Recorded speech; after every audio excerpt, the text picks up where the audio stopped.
114쪽입니다. 자, 전세권의 취득과 존속 기간인데 전세권의 취득은 일단 계약해야 되고요. 그리고 계약했으면 등기해야죠. 자, 1번에 보면 전세금의 지급. 말씀드린 것처럼 전세권에서 전세금은 필수 요소입니다. 자, 그런데 이제 가끔 시험에 나오는 게 뭐냐면 첫째 줄 마지막에 다만 반드시 현실로 수수될 필요는 없으며 기존의 채권으로 가름할 수 있다. 간단한 거지만 시험에 좀 나오는 부분이죠. 그러니까 보통 이제 전세금은 현실로 수수하는 게 보통이죠. 예를 들어 전세금이 1억이면 1억을 주는 거야. 이게 현실 수수죠. 근데 꼭 그렇게 해야 되는 게 아니라 만약에 소유자에게 받을 돈이 있다. 채권이 있으면 그 채권을 뭘로 전환시킬 수 있다는 거예요. 전세금으로 가름할 수 있다. 대체할 수 있다는 거죠. 그리고 전세금 등기해야 대항할 수 있다라고 되어 있고요. 그리고 2번에 조심하실 점은 목적물의 인도는 성립 요소가 아닙니다. 그러니까 인도는 요소가 아니다. 그러니까 인도하지 않았다고 해서 전세권 성립에 지장이 있는 건 아니에요. 그러니까 전세권이 성립하려면 그럼 뭐만 있으면 된다는 거예요? 갑하고 을하고 전세권을 설정을 하면 이 전세권이 인정되기 위해서는 설정 계약을 하고 그리고 설정 등기해야죠. 그리고 을이 갑에게 뭘 지급해야 돼요? 전세금. 이렇게 되면 성립하고 목적물이 인도되는 건 성립 요소는 아니에요. 인도되지 않았다고 해서 전세권이 불성립하는 건 아니다라는 거고요.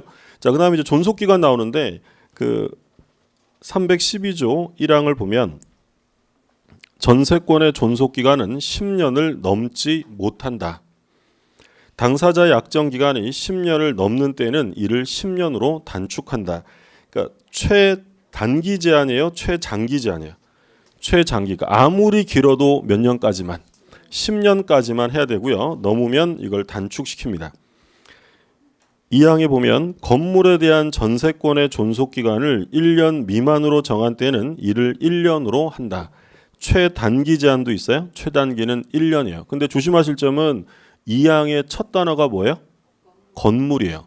그러면 전세권은 건물뿐만 아니라 토지에도 설정이 되죠. 그러면 토지 전세권은 1년의 최단 기간 제한을 받지 않아요. 뭐만 받는 거냐면 건물. 그럼 만약에 토지 전세권을 했는데 기간을 6개월로 했대요. 토지 전세권의 약정 기간이 6개월이면 1년으로 연장된다. OX에?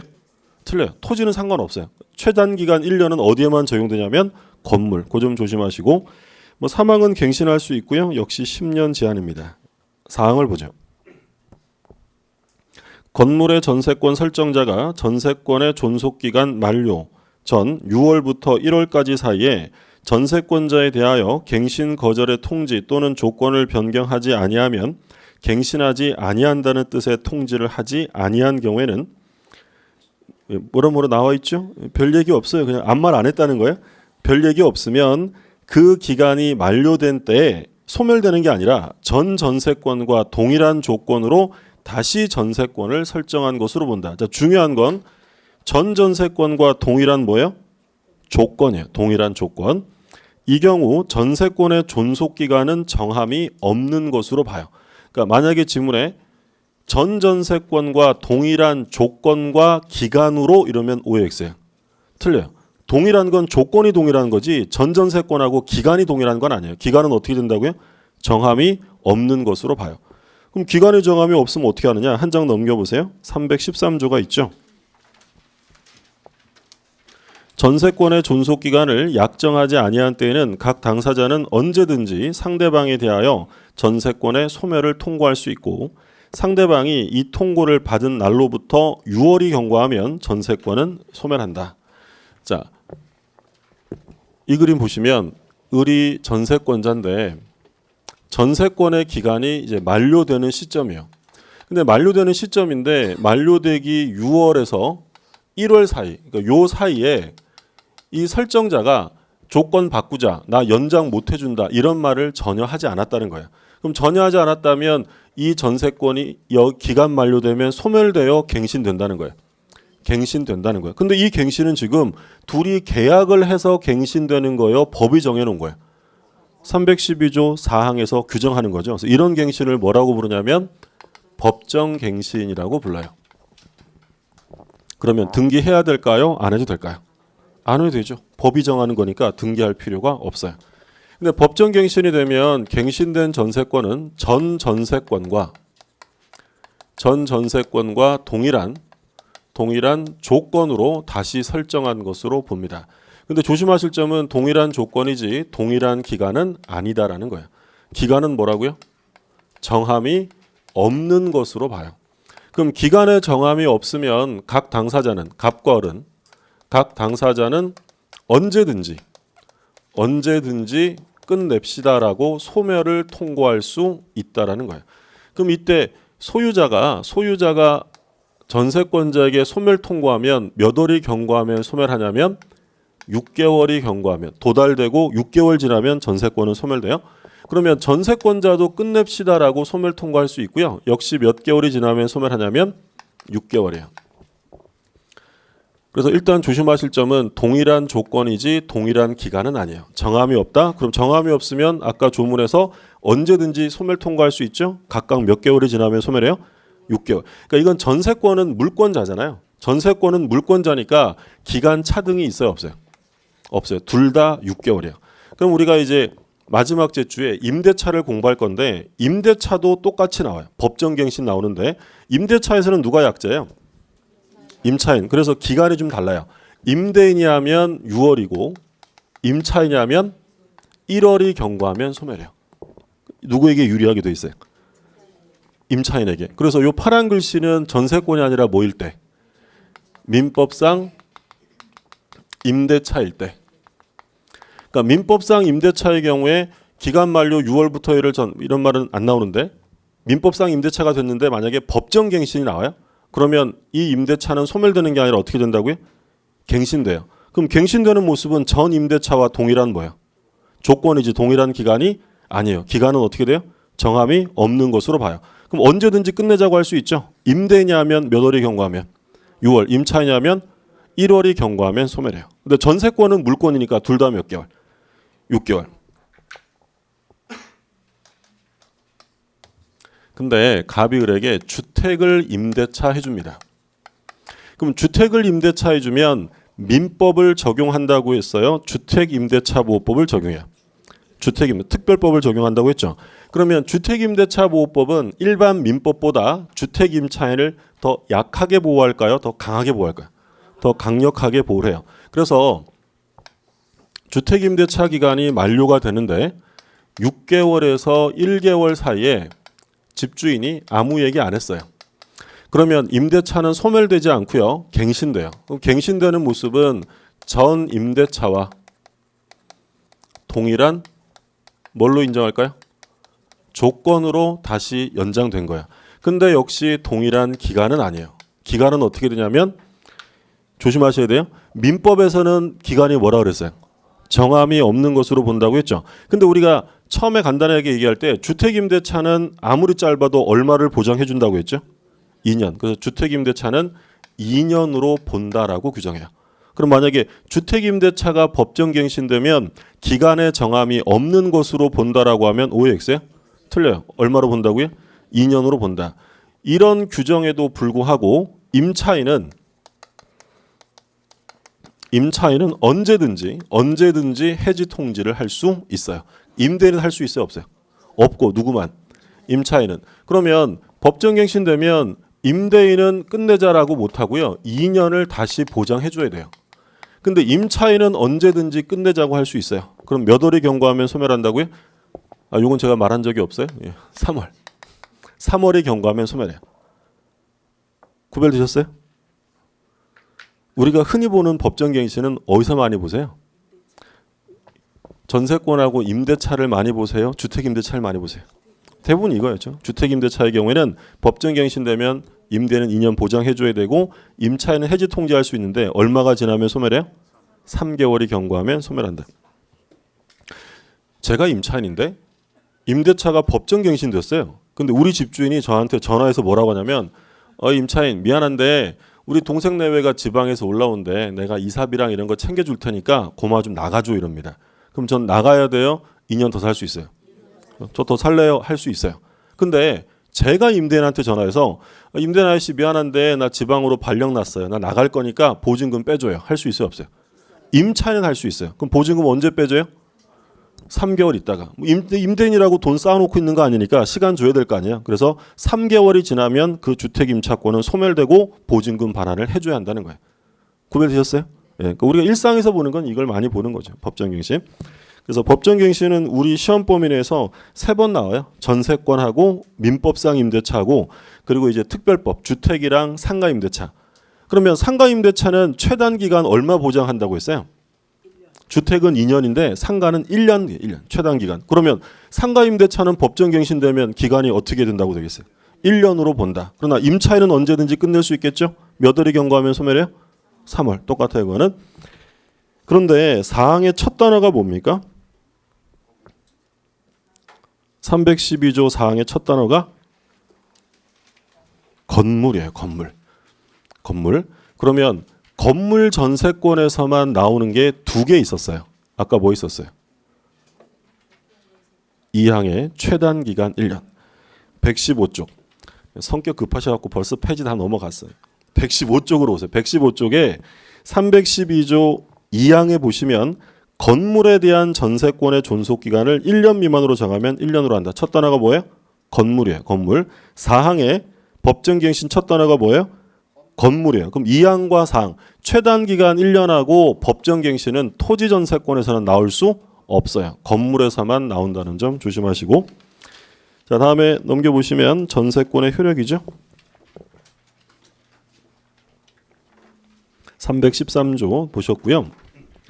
효력은 뭐 간단한 건데 소유자가 바뀌었어요. 그럼 소유자가 바뀌면 종전 소유자가 전세금 빼줄까요? 현재 소유자가 빼줄까요? 현재 소유자요? 종전 소유자는 책임을 면하는 것이고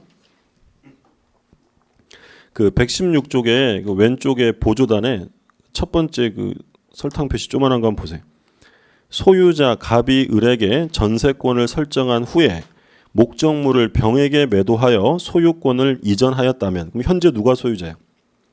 병이. 그럼 전세권자 을은 병에게만 전세권 효력을 주장할 수 있고 갑은 그 책임을 면하게 된다. 그러니까 종전 소유자는 면책되는 거고요. 누구만 책임을 지는 거냐면 현재 소유자만 책임을 진다. 그 다음에 괄호 2번 전세권자의 권리 의무. 제일 기본은 용익물권이니까 사용 수익권이 있고요. 자, 그 다음에 2번 309조를 보세요. 전세권자는 목적물의 현상을 유지하고 그 통상 관리에 속한 수선을 하여야 한다. 그럼 전세권에서는요. 수선 유지 의무가 전세권자에게 있어요? 설정자에게 있다는 거예요? 전세권자예요. 지상권도 마찬가지였어요. 이런 배타적인 직접적 지배하는 물권자는 유지는 알아서 해야 돼요. 그럼 유지비를 우리가 다른 말로 뭐라고 불렀죠? 필요비라고 했어요. 그러면 이 전세권자나 지상권자는 소유자에게 필요비 청구를 할 수 있다는 거예요? 없다는 거예요? 없다는 거예요. 자기가 부담을 해야 돼요. 물론 가치를 증가시켰으면 유익비를 달라고 할 수는 있지만 필요비 청구는 인정하지 않습니다. 자, 오른쪽에 보면 3번에 전세권은 담보권자니까 경매할 수 있어요. 경매하고 그리고 아까 뭐가 인정이 된다고요? 우선 변제가 인정이 돼요. 자, 3번에 전세권의 처분 나오는데 306조 전세권자는 전세권을 타인에게 양도 또는 담보로 제공할 수 있고 그 존속기간 내에서 그 목적물을 타인에게 전전세 또는 임대할 수 있다. 그러니까 전세권은 물권이니까 양도할 수 있다는 거예요. 근데 조심하실 점은 단서입니다.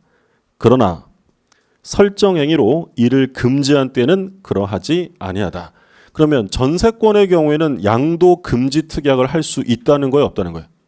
있다라는 거예요. 있다. 그리고 등기하면 제3자에게 대항할 수 있고. 그럼 뭐하고 비교하셔야 되냐면 아까 절대로 양도 금지 특약하면 안 된다는 거 뭐 있었어요?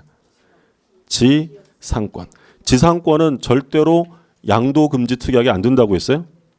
만약에 지상권 설정 계약을 하면서 양도하지 못하도록 특약을 했어요. 양도할 수 있어요, 없어요? 그래도 있다. 지상권은. 근데 전세권은 양도 금지 특약을 하면 양도에서는 안 되고요. 양도하면 소멸 사유가 돼요.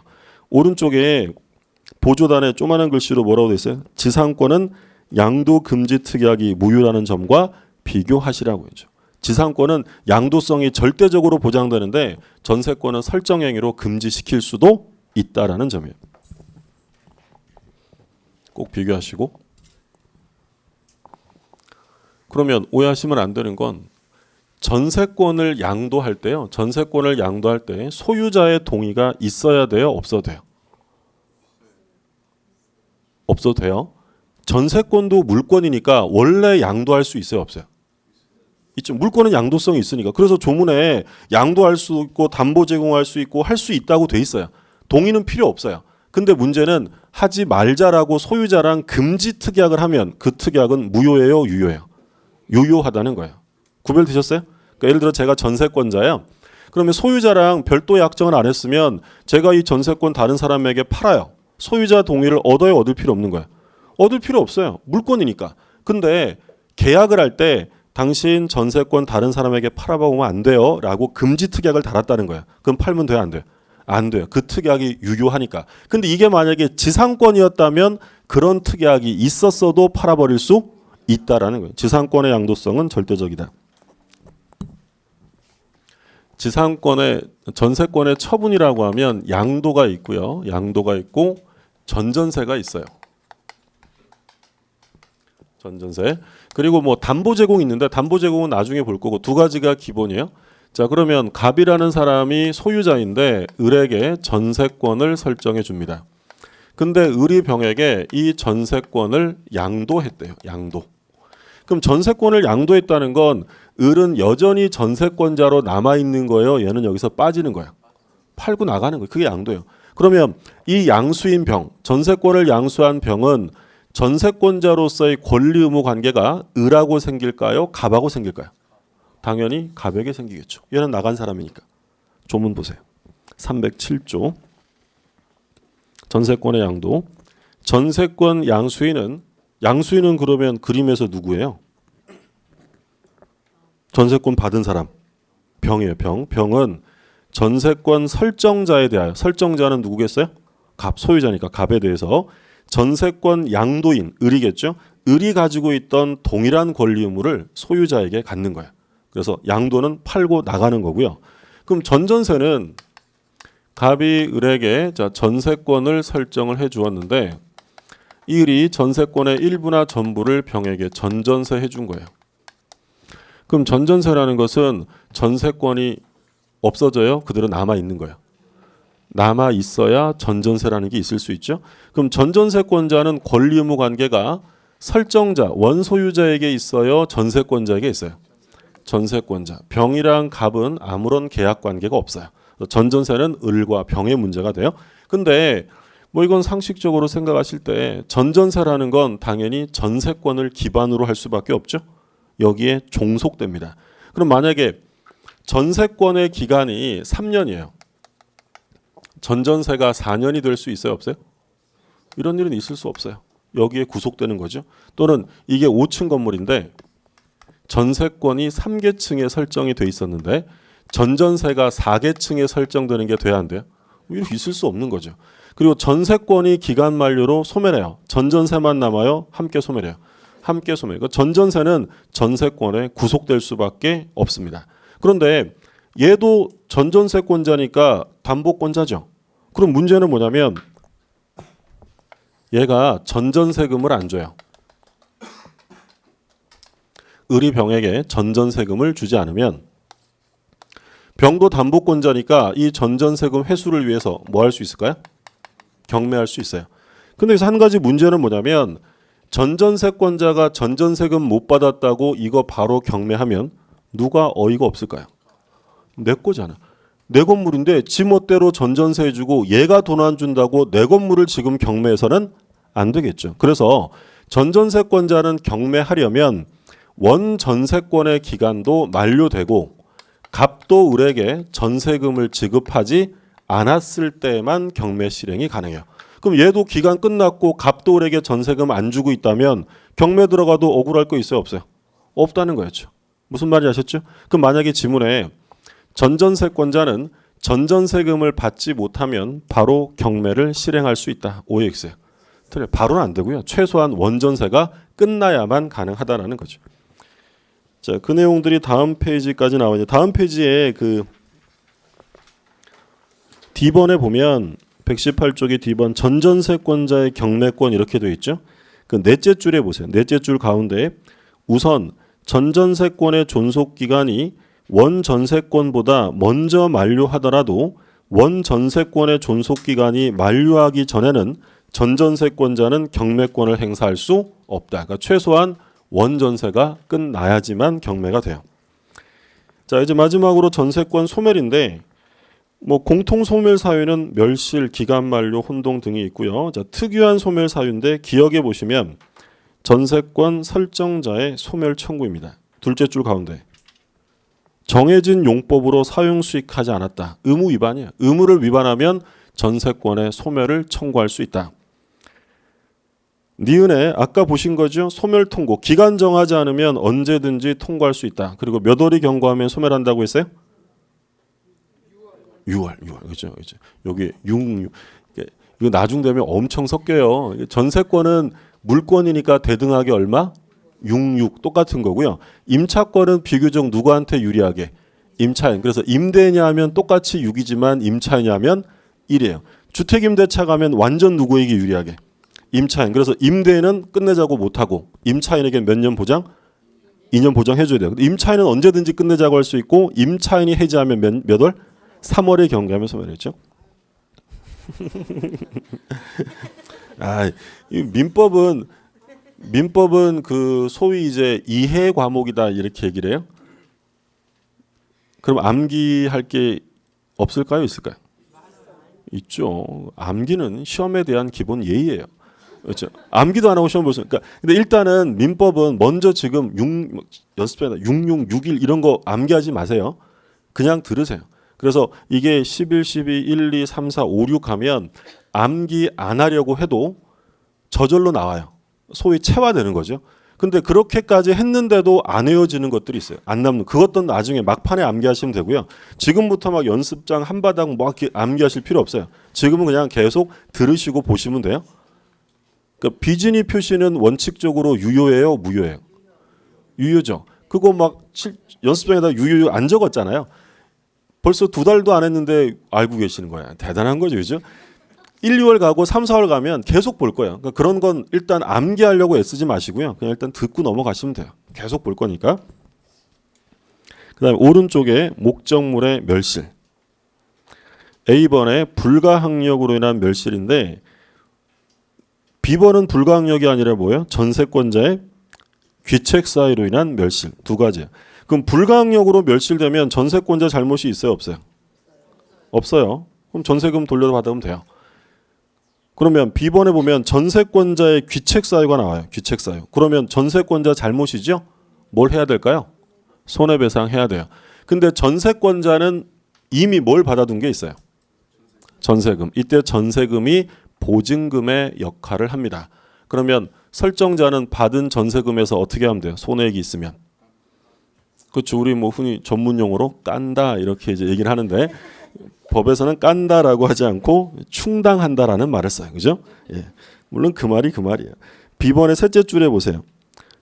전세권 설정자는 전세권이 소멸된 후 전세금으로서 손해배상에 충당하고 잉여가 있으면 반환해야 하며 부족이 있으면 다시 청구할 수 있다. 남는 게 있으면 충당하고 돌려주고요. 부족하면 더 달라고 하면 된다라는 거죠. 당연한 얘기고.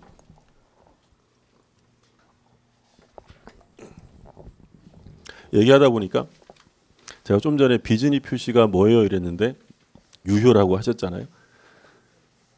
난 왜 기억이 안 나지? 그런 분들 분명히 있을 거예요. 그죠? 예, 남들은 다 아는 것 같은데 몰라도 돼요.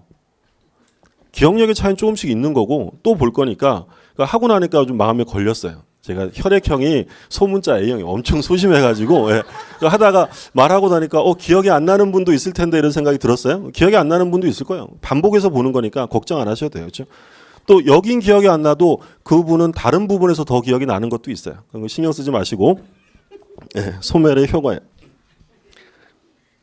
119쪽에 1번 317조 전세권이 소멸한 때에는 전세권 설정자는 전세권자로부터 목적물의 인도 및 전세권 설정 등기의 말소 등기에 필요한 서류의 교부를 받는 동시에 전세금을 반환해야 한다. 소위 동시행 관계예요. 갑이 을에게 전세권을 설정을 해줍니다. 그러면 전세권의 기간이 끝나면 갑이 을에게 뭘 줘야 되냐면 전세금을 줘야죠. 그러면 을은 전세금 받으면서 목적물을 인도하고 전세권은 당연히 등기가 되어 있을 테니까 등기 말소에 필요한 등기 서류를 교부해야 되는데 둘은 어떻게 이행을 하라고요? 동시에 이행을 해야 돼요. 당연히 갑이 먼저 전세금 주는 게 공평해요. 같이 주고 받으라는 거야.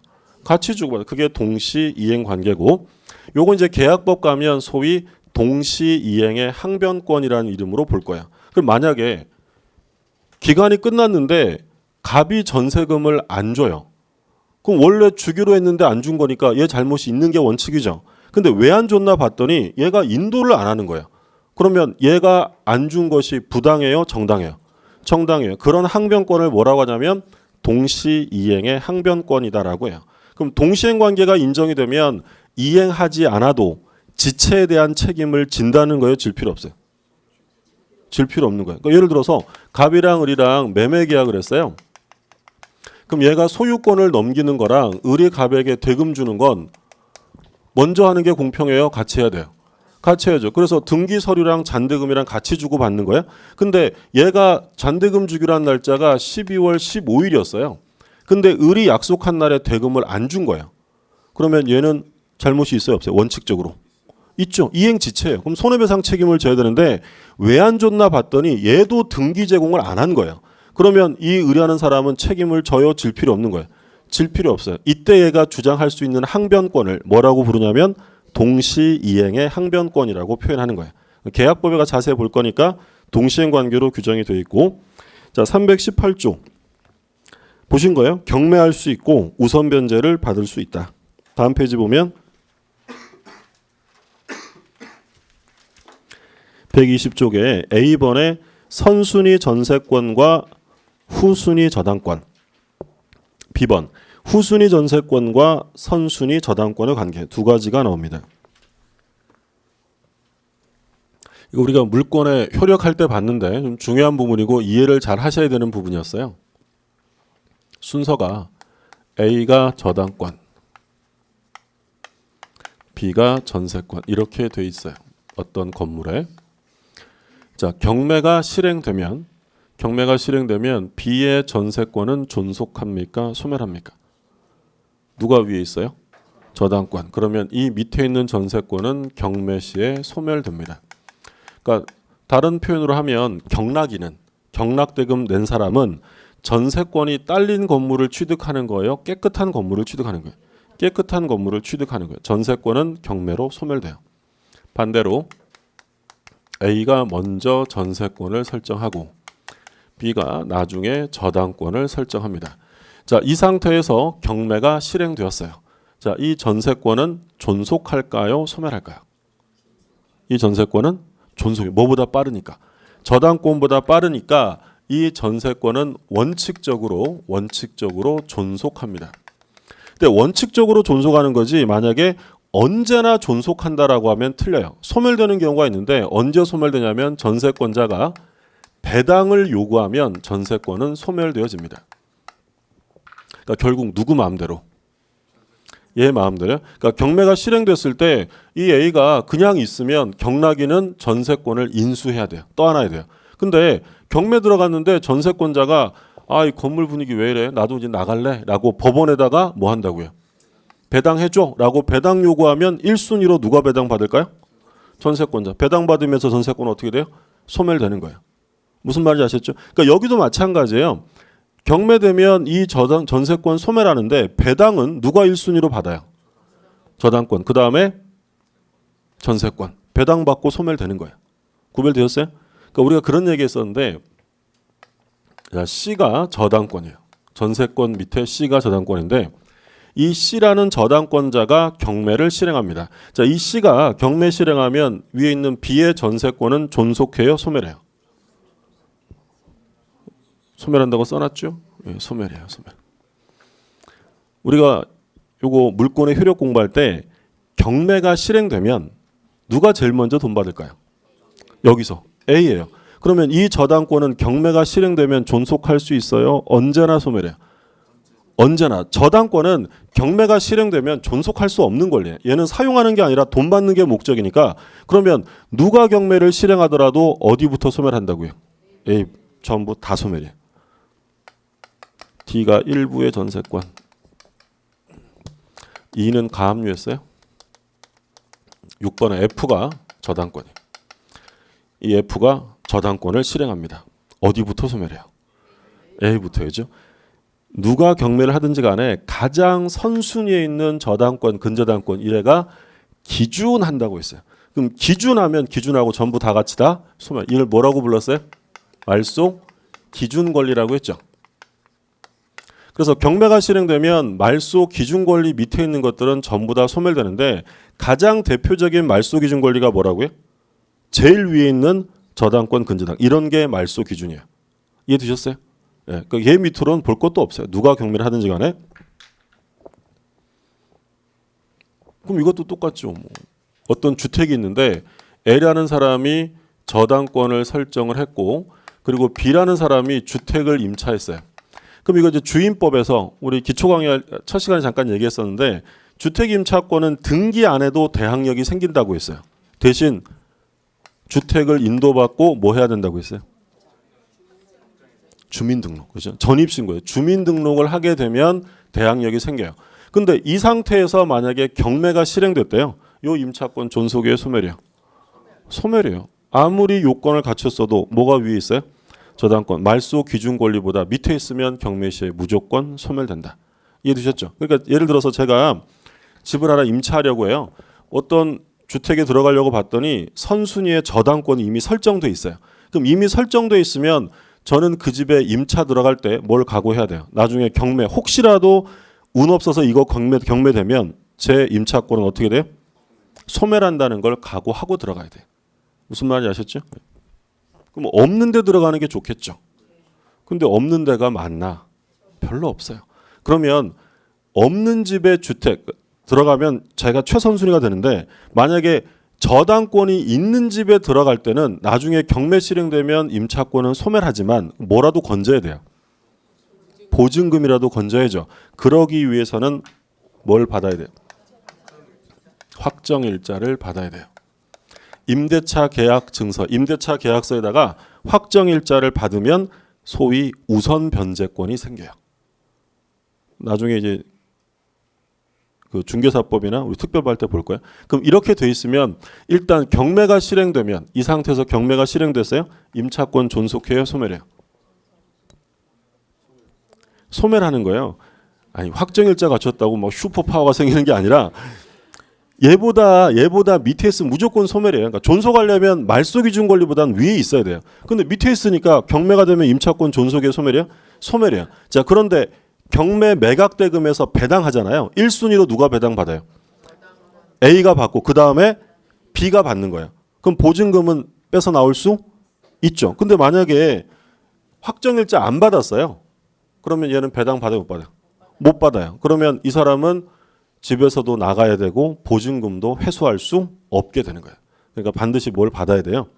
확정일자를 받아요. 물론 확정일자 받는다고 100% 보증금이 보장되는 것은 아니에요. 주택 가액을 봤더니 한 4억짜리 주택이에요. 임차 들어가려고 봤더니 3억 5천짜리 근저당 들어가 있어요. 그러면 그 저당권자 배당하고 나면 제가 아무리 확정일자를 갖춰도 받을 돈이 거의 없죠. 시가가 4억이면 경매가 3억 5천 이하로 다 끝날 거 아니에요. 그럼 나한테는 한 푼도 안 떨어지는 거야. 그런 거 계산해서 소위 이제 그런 걸 우리 뭐라고 해요? 요즘에 깡통 전세 이런 말 쓰잖아요. 그런 게 이제 깡통이. 들어가 봤더니 깡통이더라. 무슨 말인지 아셨죠? 예. 그러니까 요거는 나중에 공부할 건데 연결되는 거니까 같이 받고.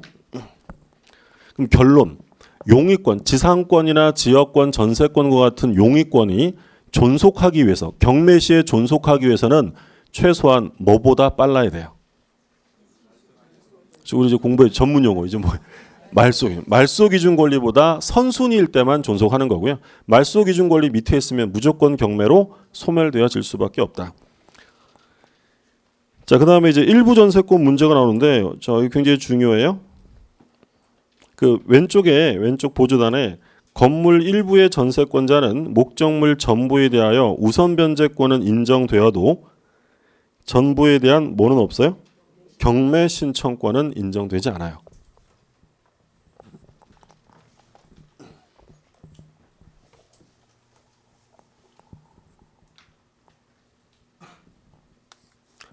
건물이 있는데 이게 이제 갑이 소유하고 있는 건물인데요. 을이 건물 하나의 전부가 아니라 요 일부분의 전세권을 설정을 합니다. 용익물권이니까 가능한 거예요. 용익물권은 전부가 아니라 일부에도 설정할 수 있다. 근데 일부 전세권의 효력이 목적물 전부로부터 우선 변제는 받을 수 있는데 전부를 뭐 할 수는 없냐면 경매 신청은 할 수 없어요. 전부로부터 우선 변제는 돼도 전부를 경매 신청할 수 없다. 무슨 얘기냐면 자, 이 건물에 저당권이 하나 있어요. A가 저당을 잡았다. 그럼 저당권은 일부에 설정되는 거예요? 전부에 설정되는 거예요? 전부. 저당권은 일부라는 게 없다고 했어요. 그럼 등기부에 1순위로 A가 건물 전부의 저당을 잡았고요. 후순위로 을이 일부의 전세권 등기를 한 거예요.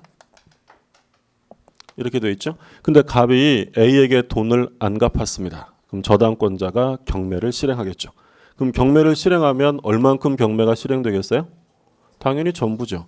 그럼 전부 경매가 실행되었을 때 전부로부터 1순위로 누가 배당을 받아요? A. 2순위로 을이죠. 그러면 일부 전세권자도 우선 변제는 어디로부터 받을 수 있다고요? 전부로부터 순위에 따라 우선 변제를 받아요. 그런데 전세권 일부 전세권이 끝났는데 얘가 전세금을 안 줘요. 그러니까 을이 내 전세금을 안 줘?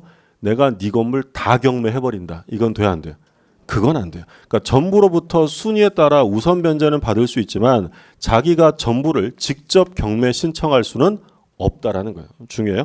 이렇게 해두시고 그 다음에 이제 부속물 매수가 나오는데 아까 다 설명드린 건데요. 1항의 셋째 줄 보세요. 1항의 셋째 줄에 마지막에 그러나 이렇게 되어 있죠. 그러나 전세권 설정자가 그 부속 물건의 매수를 청구한 때는 전세권자는 정당한 이유 없이 거절하지 못한다. 누가 매수를 청구했어요?